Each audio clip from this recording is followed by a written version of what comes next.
This lecture is all about a new approach to artificial general intelligence, or AGI, formerly referred to as strong artificial intelligence. It's a sort of speech and text related interactive reasoning intelligence that you and I have. This is to be sharply distinguished from the specific purpose AI used in, for example, self-driving cars or number plate and handwriting and image recognition. It's the sort of problem-solving, mental model building intelligence that, again, you and I have. This lecture is going to discuss a new approach to this type of intelligence based on two primary principles. The first is based on analysing the information contained in a single English sentence. The second is based on analysing the information contained in a sequence or group of related English sentences. The first principle is discussed in this lecture entitled Part 1, Sentence Semantics. The second principle is discussed in a subsequent lecture entitled Part 2, Dialogues and Mental Models. Each lecture is of about 1 hour duration. We shall see in sentence semantics a way of analysing a sentence into elemental components. Then we shall see in dialogues and mental models that this facilitates melding information from a succession or group of sentences to create a so-called mental model. We shall find that the mental model facilitates machine reasoning based on user speech or textual input, with interactive user speech or textual output responses. So let's begin with Part 1, Sentence Semantics. I guarantee you've never seen sentence semantics approached in such a radical way before. So fasten your mental seatbelt. It's going to be a bumpy flight. Let's begin with a really radical claim. Most English sentences may be reduced entirely to just a series of simple X is Y and X has Y expressions, where X and Y are single words from the sentence. It does not matter how complex the sentence is, what its clause structure is, what parts of speech it employs, what verbs and what verb tenses it uses. It can still be reduced to just a series of simple is and has expressions. You may find this difficult to accept. You may even find the concept totally outrageous.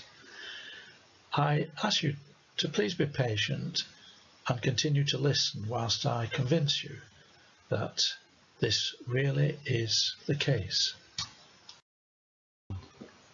If you find my arguments convincing, and of course you may not, then I suggest they give clues to the inner meanings of to be and to have, the real nature of verbs, how our minds work and how we think and reason, the origins of human language. So let's begin with the simple sentence: the bright red balloon has a long string with a knot. I hope you'll agree we can represent this sentence with short expressions like this. Balloon is red. Red is bright. Balloon has string. String is long. String has knot. Each expression is of the form X is Y or X has Y. So we have balloon is red, X is Y, red is bright, X is Y, balloon has string, X has Y, string is long, X is Y. String has not. X has Y. Now we take a brief detour. I hope you will agree these two expressions, balloon has string, string of balloon, are related, and both imply the balloon has a string. In the second expression, the subject balloon and object string change places, and has is replaced by of. So I suggest that in many contexts, of behaves as a sort of inverse of has. So in these contexts, we may say X has Y implies Y of X, or Y of X implies X has Y. We're going to make use of these relations in what follows to clarify the logic. Now let's analyse this sentence. The train is inside the station.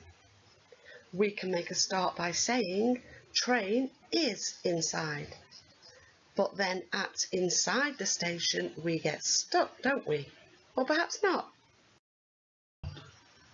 We can imagine the station has a booking hall and a platform, reflected in the expressions station has booking hall and station has platform.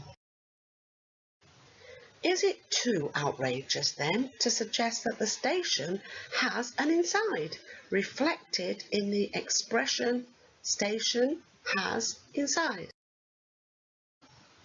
No, we can complete the analysis and say train is inside, station has inside.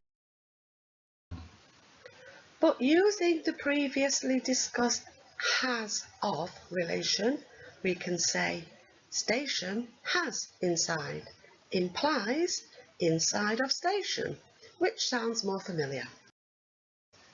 It may be pedantic, but we need to emphasise that with the expressions train is inside and station has inside, the inside is the same inside in both expressions. We can show this relationship by using a semantic network as shown left. In this, the train station and inside are nodes, and the is and has relationships are directed edges. We can discuss semantic networks far more in part 2. We can analyse in a similar way the road is beside the station, and we have road is beside, station has beside, which we can also express as beside of station, and then the station is beside the road, and we have station is beside, road has beside, which we can also express as beside of road. In the road is beside the station, with road is beside, station has beside. And the station is beside the road, with station is beside, road has beside. Beside in the top two differs from beside in the lower two. There may be other things beside the road, not beside the station. Again, these relationships are wrought out much more clearly using a semantic network. This shows to the left there that the beside associated with the road and the separate beside associated with the station. Also with these, the plane is above the station, plane is above, station has above. The station is below the plane, station is below, plane has below. Note how inside, beside, above and below have become attributes of the station, road and plane, something each has. The corresponding semantic network is shown again. This reinforces how above becomes an attribute of the station, that is, something the station has. Similarly, below becomes an attribute of the plane, that is, something the plane has. The examples bring out that of any object of our conception, there are what we choose to call passive attributes and what we choose to call operable attributes. Passive attributes are things like colour, shape and size. Operable attributes are things like besideness, aboveness and belowness. The latter represent things you can do to or with an object, or in fact what it can do to or with you. We are beginning to see that solid objects have operable attributes like besideness or aboveness and belowness.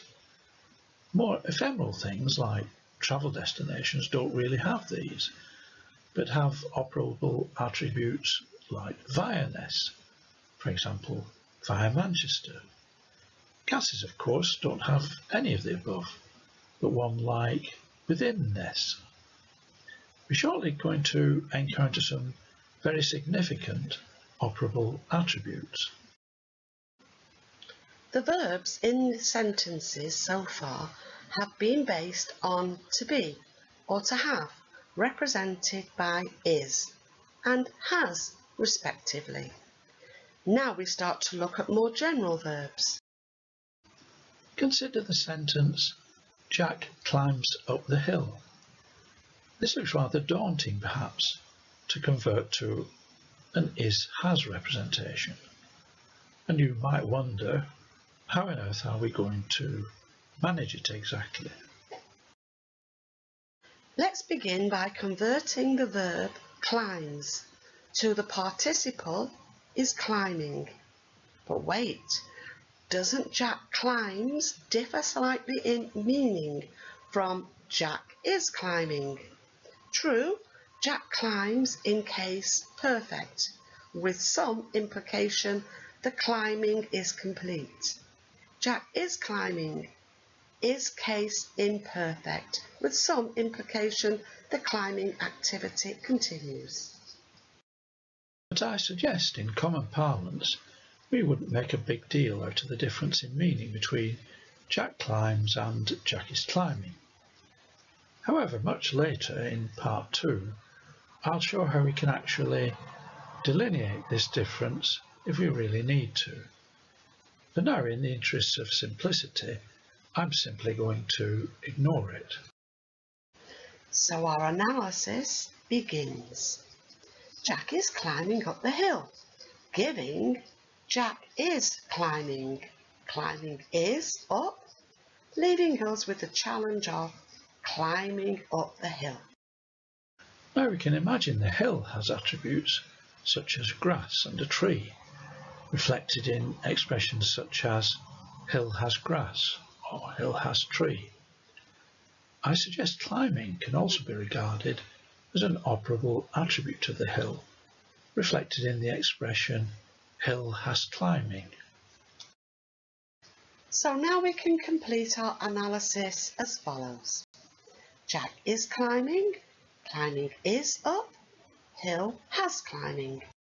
We can also use the has of inversion again, so that hill has climbing is changed to climbing of hill, which sounds rather more familiar.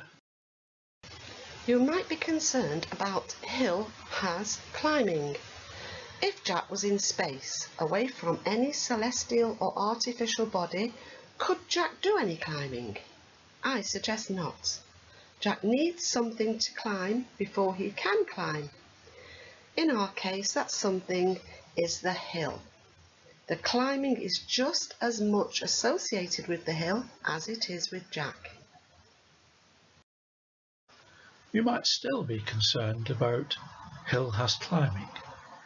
I'll deal with this topic at greater length later when we look at the real nature of verbs. I'll suggest then that verbs are rather more subtle and complex things than we perhaps appreciate.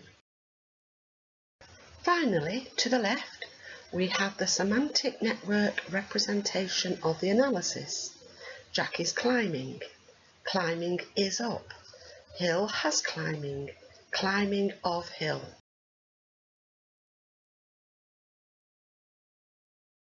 We move on now to a rather more challenging example. Consider the sentence, Jack likes to tease Jill. To tackle the example, we reword it as Jack is liking the teasing of Jill, which results in the analysis Jack is liking, teasing has liking, liking of teasing, Jill has teasing, teasing of Jill. In each case, the liking is the same liking and the teasing the same teasing, so teasing is by Jack and not by somebody else. To the left is the semantic network corresponding to the sentence, Jack likes to tease Jill, which we can interpret as Jack is liking the teasing of Jill. And this sentence has the analysis, Jack is liking, teasing has liking, we can also say liking of teasing, Jill has teasing, we can also say teasing of Jill.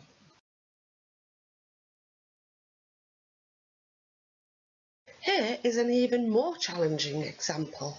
Consider the sentence, Jack gives the pail to Jill. This has a direct object, pail, and an indirect object, Jill. We can reword it as Jack is giving of the pail to, or in fact towards, Jill, which results in the analysis Jack is giving, pail has giving, we could also say giving of pail, giving is to or towards, Jill has to or towards. The to which Jill has is like an email inbox and represents something heading towards Jill, but not quite got there yet.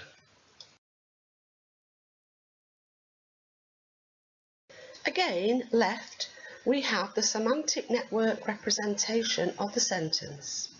Jack gives the pail to Jill. Jack is giving of the pail to Jill with the analysis Jack is giving. Pail has giving. Giving of pail. Giving is towards.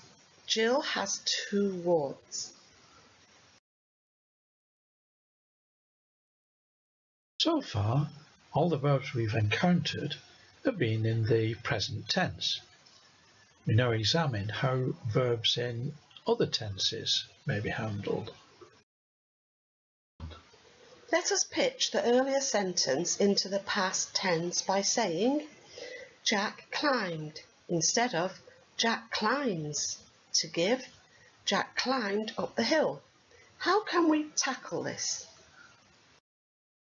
We take tense out as a factor by rewording the sentence as in the past, Jack climbs up the hill. You'll recognise that the second part of the sentence is now effectively in the present tense and can therefore be analysed as we did before. Jack is climbing, climbing is up, hill has climbing. Then we reintroduce the past tense like this. Past context, Jack is climbing, climbing is up, hill has climbing. This introduces the concept of a context. Here a past context, which we explain in greater detail in part 2. In the semantic network representation of the analysis, we show the past context as illustrated to the left. Contexts are quite an involved topic, and we only touch upon their theory here.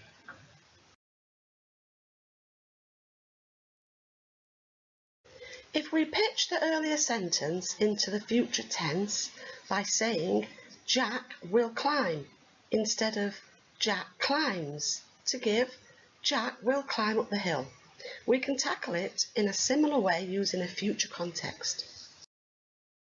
We take the tense out as a factor and reword it as in the future Jack climbs up the hill, which results in the analysis selecting the future context. Jack is climbing, climbing is up, hill has climbing. Again, in the semantic network representation of the analysis, we show the future context as illustrated to the left. Consider another example. When Jill arrived, Jack had climbed the hill. Jill's arrival is in the past, but Jack's climbing is even further in the past, and an example of the past pluperfect. We represent this by Jack's past context residing inside Jill's past context.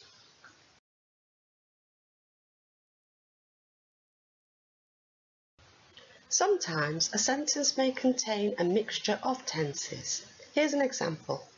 The girl who won the race will receive a prize.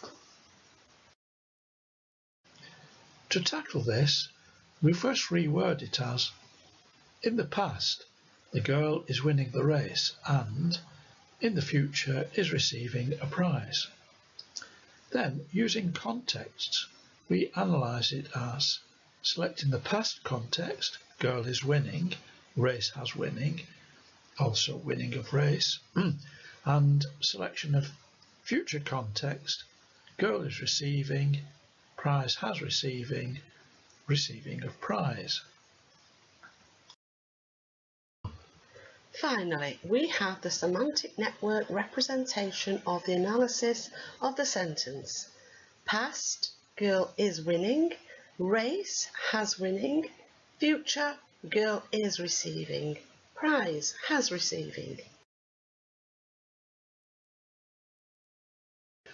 Notice that in this semantic network, the past and future contexts overlap.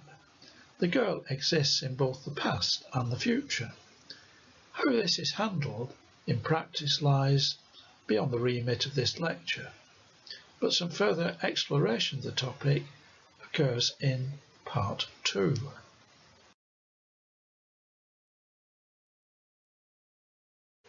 We now have a quick look at cardinals and ordinals. We cannot go too far here because they need consideration of the mental model. This topic lies beyond this part of the lecture and is dealt with in Part 2. Consider the sentence, a lady has 3 cats. Here is how we analyse this. Lady has cat, cat is first. Lady has cat, cat is second. Lady has cat, cat is third. In the analysis, lady has cat, cat is first, lady has cat, cat is second, lady has cat, cat is third. The shading shows the lady is the same in all cases, and there are pairs of cat, cat, and cat references. To the left is the semantic network representation of the sentence. Lady has cat, cat is first. Lady has cat, cat is second. Lady has cat, cat is third. Moving to ordinals, consider the sentence, the second cat is wayward. This sentence refers to data provided by the earlier sentence, which is where the mental model begins to come in. The cats are identified as the first, second and third, so we can analyse and sentence like this. Cat is second, cat is wayward. To the left you can see how the semantic network is modified by the sentence, lady has cat, cat is second, cat is wayward. From this we can start to get some idea of how a mental model may be established and then modified by new data.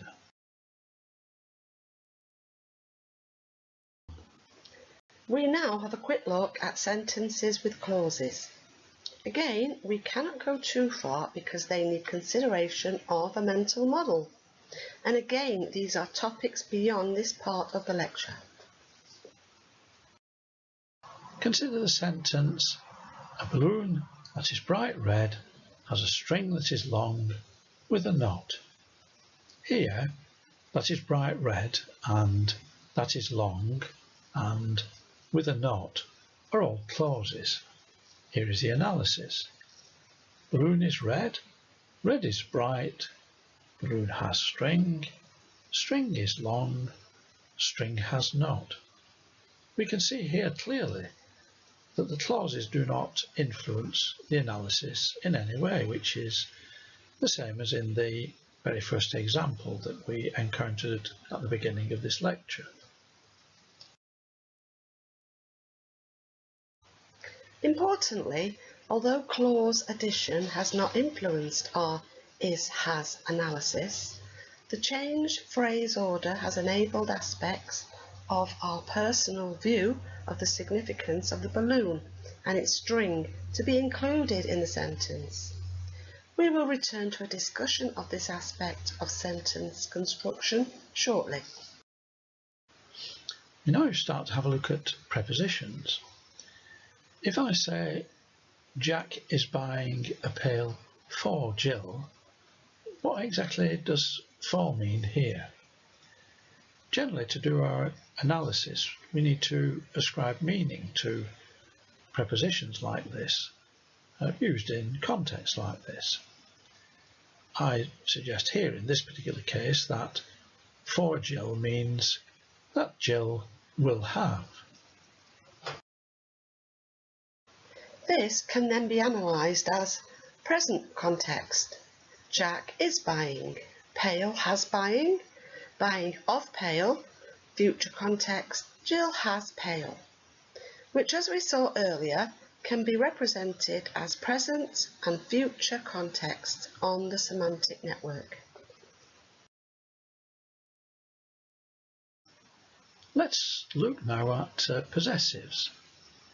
If we say Jill's pail, an interpretation we can put on this is the pail that Jill has, or more simply, Jill has pail.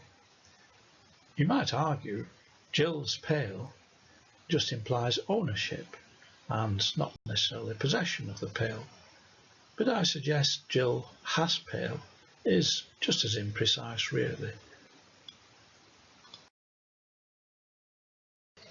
However, if we refer to a participle and say, Jack's climbing, the interpretation differs and becomes Jack is climbing rather than Jack has climbing. Let's look now at a related topic, and that is the topic of hyphens. If we say apple hyphen pie, an interpretation we can put on this is pie has apple, and similarly with other hyphenated expressions.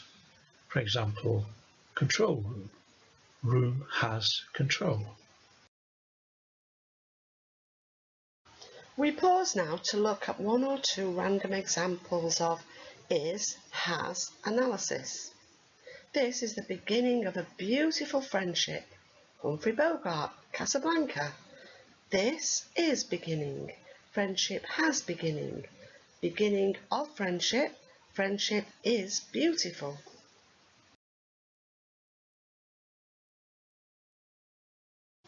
Continuing with our random examples of is-has analysis, here's yet another one.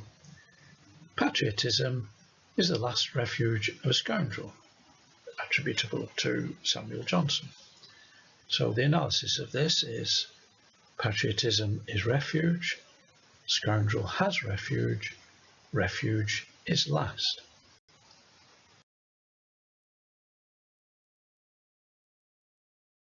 And yet another one. In Xanadu did Kubla Khan, a stately pleasure dome, decree. St. Coleridge, Kubla Khan. Calm is Kubla, calm is decreeing, dome has decreeing, decreeing of dome. Dome has pleasure, pleasure dome. Xanadu has inside. Dome is inside.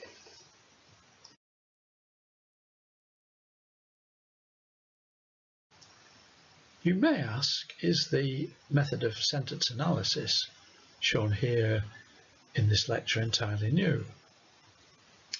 And the answer to this is not quite. In the 17th century, the Messieurs de Port-Royal, who were a group of French ecclesiastical monks, in their publication A General and Rational Grammar, analysed the following sentence. The invisible God created the visible world, and they analysed it as God is invisible, God created the world is visible. Here, as you recognise, we go rather further with this type of concept. You may ask, is there loss of information in our analysis? There certainly is. Jack is climbing the hill. The climbing of the hill is by Jack. The hill is being climbed by Jack. All have the analysis Jack is climbing. Hill has climbing, climbing of hill. We have lost stresses in the original sentences, showing what we considered important. Jack, the climbing, or the hill. In other words, in the analyses of Jack is climbing the hill climbing of the hill is by Jack, the hill is being climbed by Jack, all resulting in Jack is climbing, hill has climbing. You'll recognise that we've retained the physical facts of the situation, but we've lost any personal views or opinions of these facts. In respect of exceptions, there are several sentence types where is, has analysis alone is insufficient. Two of these types involve a sentence or phrase referring to another sentence or phrase, colloquial expressions where words used and meanings differ. Consider the sentence, Jack says, Jill will carry the pail. This is an example of a phrase referring to a sentence. Here, Jill will carry the pail is actually a sentence in its own right, referred to by the phrase Jack says. We can analyse this sentence initially as follows. Jack is saying, Jill will carry the pail. Has saying, saying of, Jill will carry the pail. Then Jill will carry the pail gives future context. Jill is carrying, pail has carrying.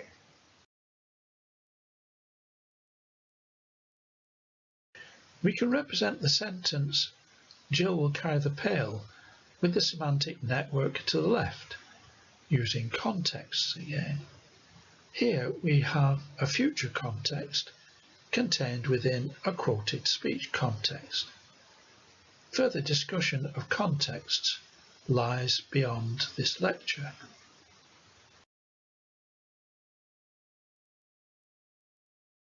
Here is a similar example, this time of a reported thought. It is a truth universally accepted that a young man in possession of a good fortune must be in want of a wife. By taking substantial liberties with Miss Austen, we have people believe a young man who has a good fortune wants a wife. Again, a young man who has a good fortune wants a wife is a sentence in its own right.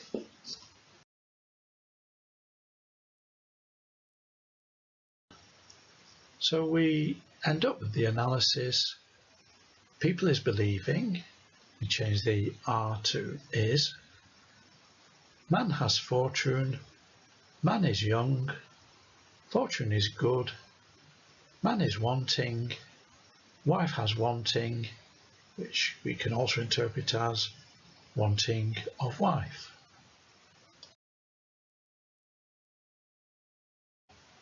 Moving on now, let's look at the real nature of verbs. The dictionary defines a verb as a part of speech which asserts or predicates something. More helpfully, we encounter the definition, a word that describes an action or a state of being. We can eliminate the latter from our discussion since it is associated with to be and to have, which we are dealing with separately. Let us go back to the original example of Jack climbs with the participle form Jack is climbing. We noted that if Jack was in outer space, away from any celestial or artificial body, then Jack would not be able to climb anything. Jack needs a climbing environment for climbing to be possible. I therefore suggest it is impossible for us to visualise Jack is climbing without our minds automatically providing a vestigial imagined environment within which the climbing becomes possible. I suggest that this situation exists for most verbs. Most verbs demand an environment within which the action described by the verb is feasible. Walking demands a walking surface. Talking demands air in which sound waves can be propagated, and so on. I suggest we get so wrapped up in the act of performing the verb's action and the nature of the action itself, we forget the essential environment that is needed for the action described to take place. I suggest we can now redefine most verbs along the following lines. A verb is a word that describes an action taking place within an environment capable of supporting that action.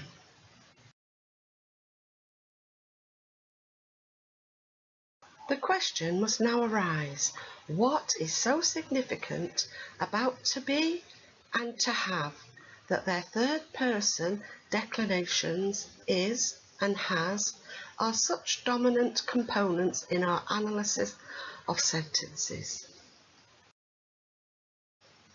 Before attempting to answer this question, we need to dispose of a couple of issues.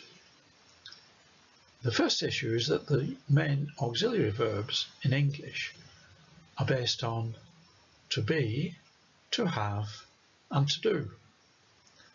So, is there any reason why to do has not popped up as significant in our analyses so far?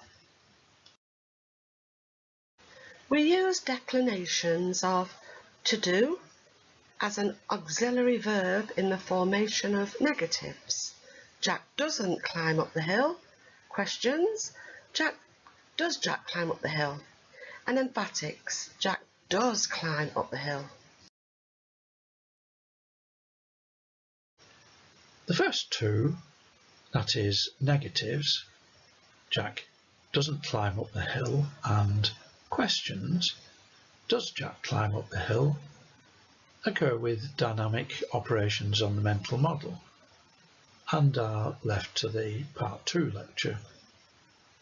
Emphatics, Jack does climb up the hill, are discarded as just representing a personal view or opinion of the situation.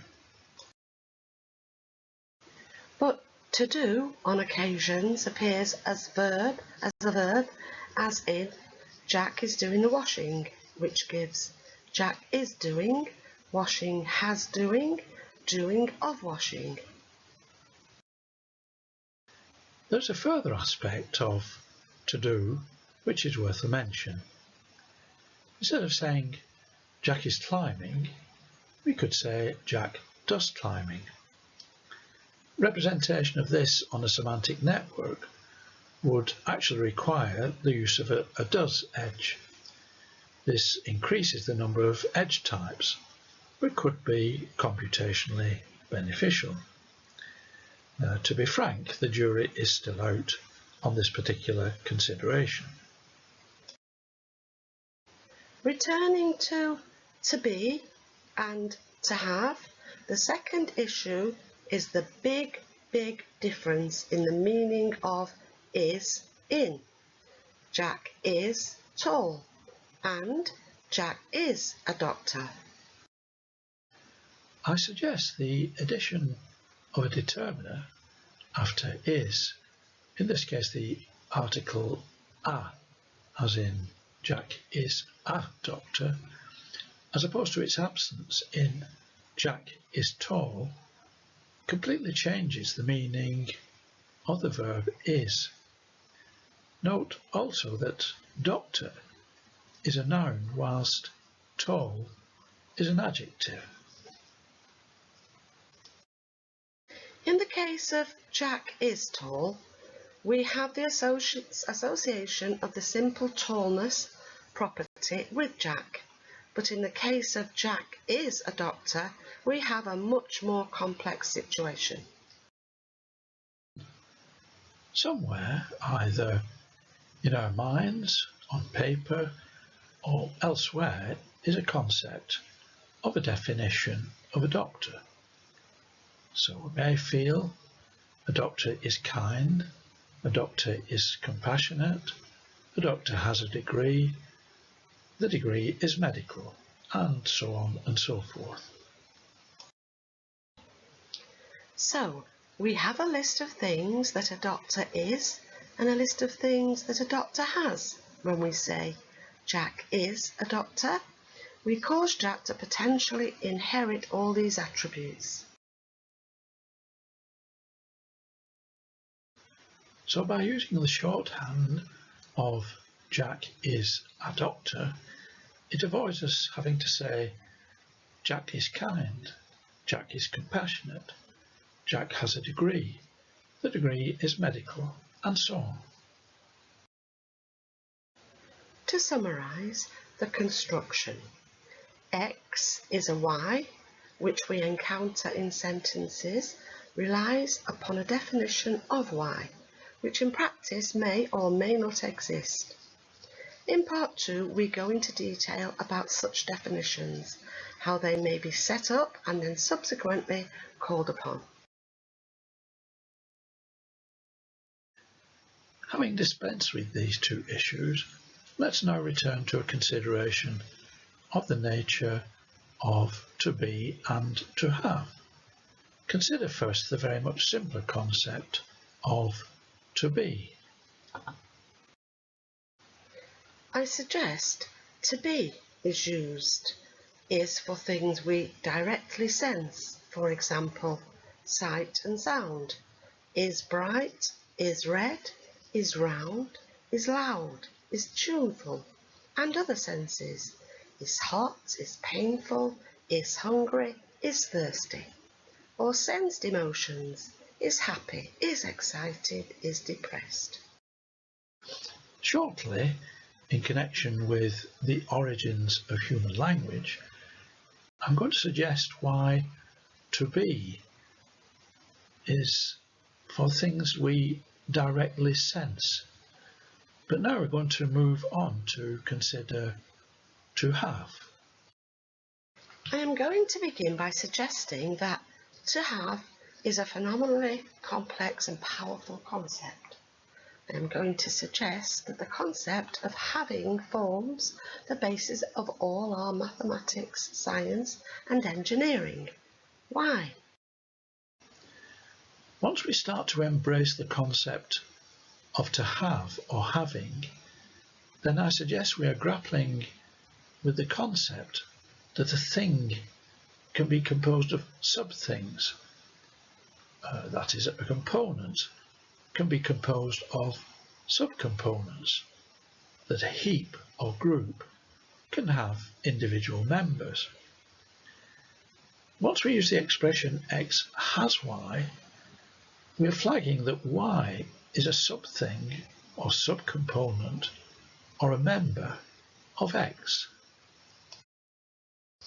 If we do not have this concept, then I suggest that the only way we can select one sub-thing, one component, or one member is by getting sufficiently close to it, so that one component alone completely fills our sensory, typically visual field.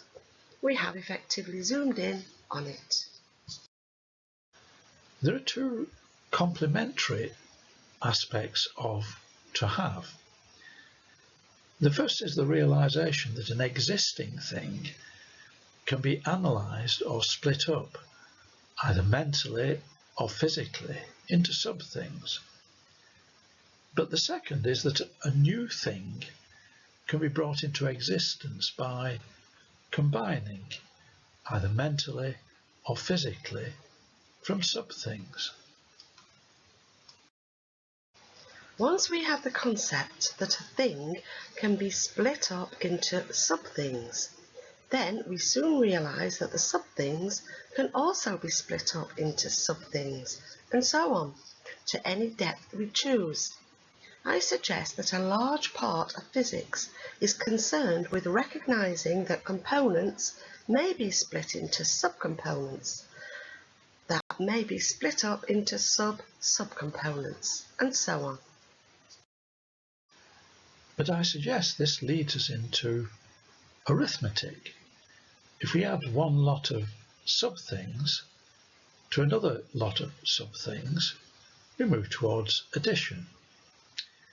If we remove some sub-things from a set of sub-things, then we have subtraction. If we order the sub-things of a thing and associate a different name with each sub-thing, I suggest we have counting.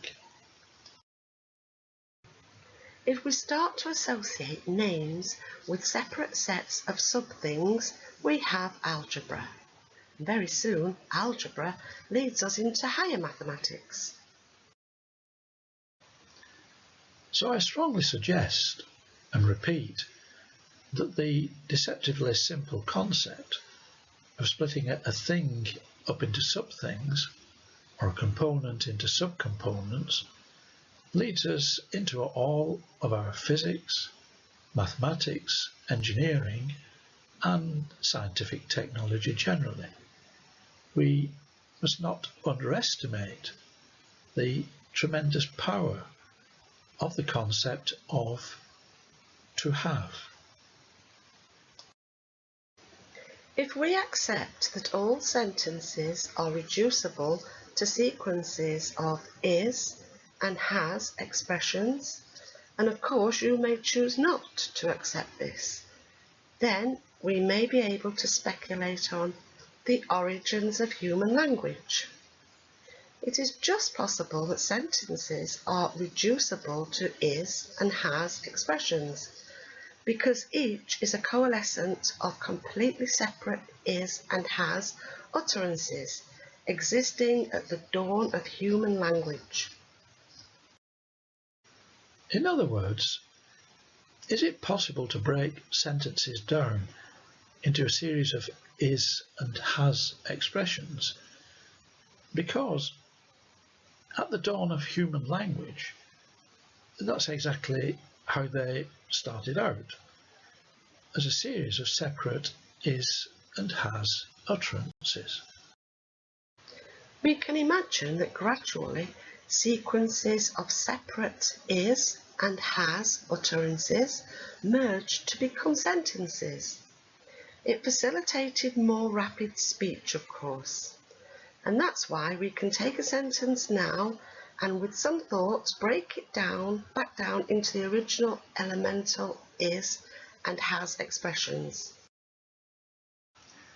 So let's postulate three foundations for human language.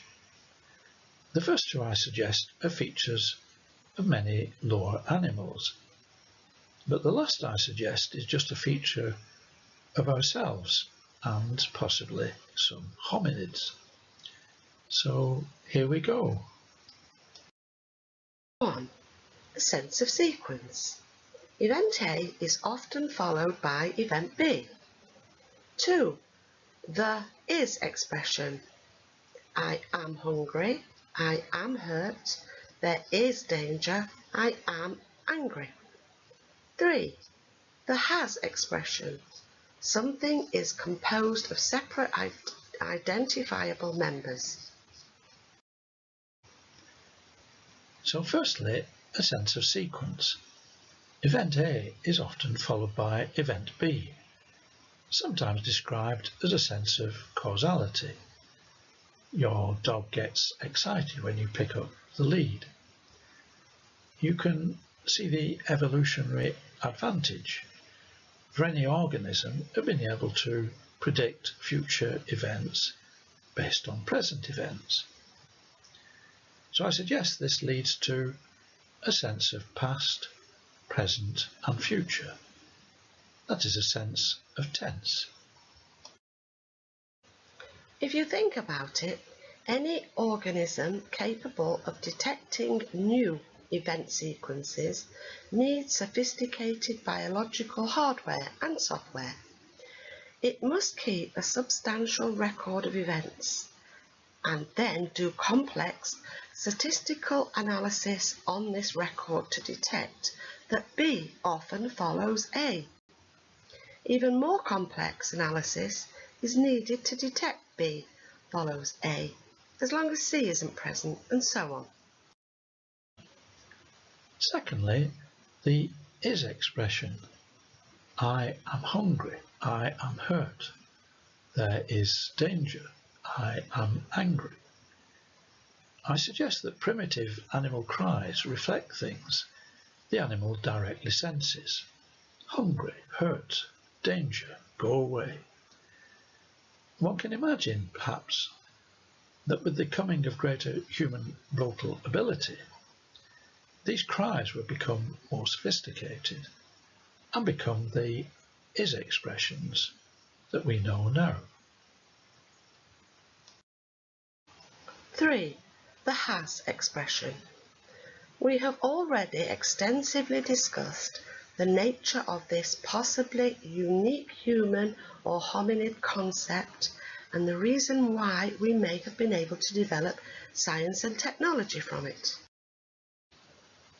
To these three foundations, we must add the concepts of each and is a, which involve consideration of the mental model, and are subjects which are explored in part 2 of these lectures. The word each is associated with has and the concept of separate identifiable members. We have spent time postulating human language foundations, which may have seemed a diversion, but we argue it is all part and parcel of understanding how we think and reason. An understanding of this is clearly vitally necessary if we are to emulate these processes with computer software. Well, if you've enjoyed part 1 of this lecture, then part 2 shows how we can build a mental model from a dialogue or discourse composed of a sequence or group of sentences, and how this then gives us an approach to the subject of these lectures, artificial general intelligence. The software application AI Dialog gives a practical demonstration of most of the theory described in this lecture. AI Dialog can engage in a conversation with the user, accepting plain English input and responding in the same. AI Dialog comprehends user input and builds an internal mental model from this, of the type to be described in Part 2. It subsequently uses the model to respond to user queries, testing this comprehension. The AI Dialog software application is protected by international copyright, but it is available as a free download for non-commercial private study purposes from a number of research data repository sites. It runs under Windows 10, or in fact Windows 11, and requires about 1 megabyte of memory. The publication mentioned on the final slide of this lecture describes its operation and characteristics and lists the sites from where the download may be obtained. Of necessity, a lecture like this must, at times, skim over topics and be superficial in its treatment of them, to keep to a reasonable presentation timescale. To remedy this, these topics and additional related ones are dealt with in much greater detail and far more rigour in the book, Artificial General Intelligence, A New Approach, by Francis R. Belch, available from Amazon.com.